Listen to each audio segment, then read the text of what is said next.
How's it going, everybody? Welcome to the channel. Today we're going to be talking about Kafka's Kaiju form. I wanted to go ahead and talk about this and kind of just shotgun everything out there and throw out a huge net and try to catch a fish somewhere because we don't have a lot of information about it yet, and I'm sure that will trickle in as the series goes on.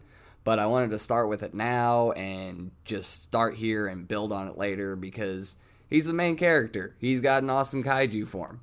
Obviously, I'm going to want to talk about this. So with that being said, we're going to go ahead and get into it, and we're going to start with this weird little flying bug kaiju that just jumps down Kafka's mouth, and then boom, kaiju powers. What is that thing? It looks weird. I don't like it. You see in the panel, it's got like a hand on Kafka's tooth as it's going down his mouth. Yeah. You know how weird that had to feel? It's disgusting. But obviously, it's a kaiju, first of all. Duh. But it's so much smaller than any other kaiju we've ever seen so far. By a large margin. So, is it a baby kaiju? Is it a unique type of kaiju? Are there different subclasses of kaiju? And this is a parasite type kaiju?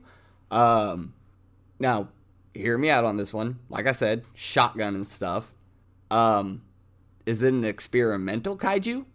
We know that they have battle suits that they wear as officers to fight the kaiju that have kaiju muscle fibers and all this other stuff in them. So we know that in this world we've backwards engineered at least some parts of kaiju.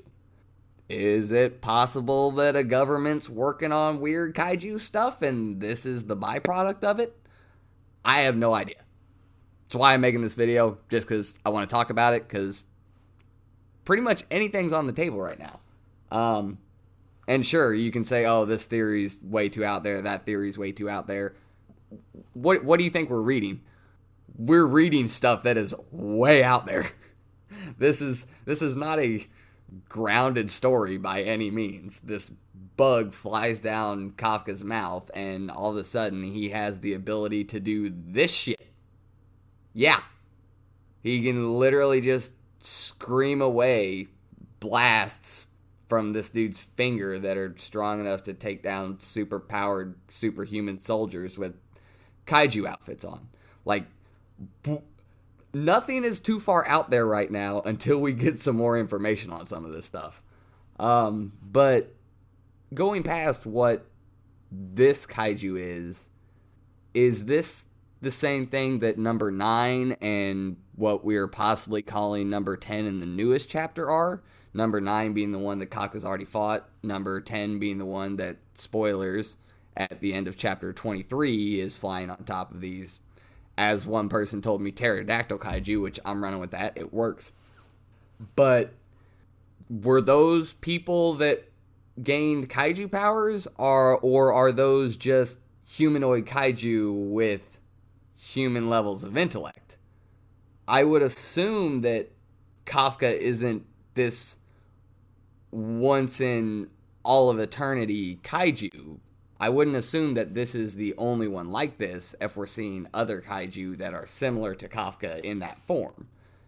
But I don't know if I like the thought of this being like somebody I heard say kaiju shifters. So all these different guys have these different kaiju bug monster things that flew into their mouths and gave them all these different kaiju powers. So now I don't know. There's so many ways you can take this. And that's honestly why I like this right now, and I'm loving reading this series from an early point because we can just go crazy with it at this point.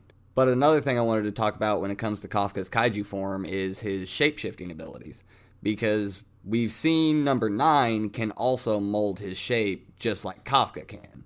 So is that a universal ability that all humanoid kaiju are going to have? I guess we'll find that out here soon with what I'm calling number 10, leading into chapters 24 and 25. If he can do it, leads a little bit more to the idea that all of them can. If he can't, then, well, it just happened to be Kafka in number 9. But what we've seen so far is he can really mold his shape. He hasn't done it a ton since, but in chapter 2, after he first gets his powers and he can't control them, his torso's twisting, creating tentacles underneath him, this weird little alien tongue. I'm talking alien from like the movie Aliens. Comes out and just grabs this bird from like 100 feet away. He grabs that sucker right up. So he can do a lot of weird things with his body. On top of that, most of the other stuff we've seen, I'm basically putting into super strength. So obviously he can get hit really hard. When he screamed away number 9's little finger blast, when he shot a bunch of them at him, he just screamed away. I'm putting that under super strength as well, kind of like the whole Superman thing, like, oh, well, he can breathe really hard because his lungs are super strong. I'm putting all of that in super strength. The like rocket coming out of his elbow when he hit number 9 really hard. Once again, putting that into shape-shifting. So 2 major abilities we've seen, shape-shifting and super strength. I'm curious to see if he's going to have more. I don't think he really needs to. I think you can allow him to get stronger with the form and better with his shape-shifting and just stronger physically in general as time goes on. I don't think you really need more abilities because what he has right now is very free form. But I'm curious to see what other kaiju like him are going to have, because 9 seemed more specialized towards ranged fighting. You saw that in a fight, and obviously the main thing we've seen him do in general is shoot people with little Frieza finger blasts. But he actually said in the fight that he needs distance because kaiju number 8, Kafka, he hits everything. That's what he does. That's the only way we've seen him damage anything, I'm pretty sure, is hitting it, besides that bird that he ate. It's a bird. What do you expect? But I think the last thing I wanted to talk about, and it actually might be the most important thing, but it actually might be the last thing we actually get an answer for, and that's why Kafka. We see this little kaiju bug say, I found you, when in chapter 1, when Kafka first gets the ability. Why? What is so special about Kafka? He's a 32-year-old nobody who gave up on his dreams and settled for a disgusting job, lives alone in his apartment. As far as anybody could tell, he's nothing special. Yes, his boss was able to tell that he's a smart person. He was very good at his job. We were able to see that not only did he have good instincts, but he was also pretty athletic when he saved Reno from that Yoju. But out of all, assumedly 7 billion people, I'm guessing the population is relatively the same as to our real world. I'm trying to wrap my head around it. I'm trying to think what angle we're going to take that, where Matsumoto is going to go with it. Because, I mean, you can go so many different directions. Obviously, I mean, this is anime. We've seen all kinds of different stuff. Look at Naruto. We thought he was just a kid who was born to a really good Hokage. No, he was literally a reincarnation of the son of the Sage of Six Paths himself. So it went crazy out there. Are we going to go with Kafka was somebody who was prophesized? Was there something specific about his DNA maybe? Is it possible that human DNA has started to shift a little bit as a couple generations have used these kaiju suits? Has that kind of messed with humans and their DNA and things like that? I have no idea. Like I said before, shotgun and everything here. Yeah, that's the biggest thing that's really tripping me up right now is why did it find Kafka and say, I found you?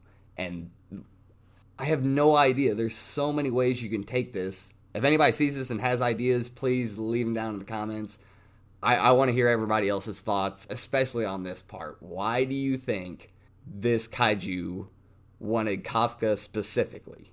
As far as we know, in his past, there was nothing special. He had his home destroyed, along with Mina. They made their promise. He wasn't able to fulfill it at the time. But we could assume that happened to a lot of kids. We as far as we've seen, his life has been pretty average for somebody in this world. I don't know. I'm curious to see what they're going to do. I have full faith in Matsumoto to think of something amazing. So far, he's done great with this. I'm not the most analytical, objective person in the world. If something's fun to me, I love it, and this manga has been so much fun. I can't wait for more stuff to discuss, more theories to come up with, and yeah, more content comes out, more chapters, more stuff to talk about, and I'll see you guys there. Until then, I'm out, and I'll see you next time. Thanks.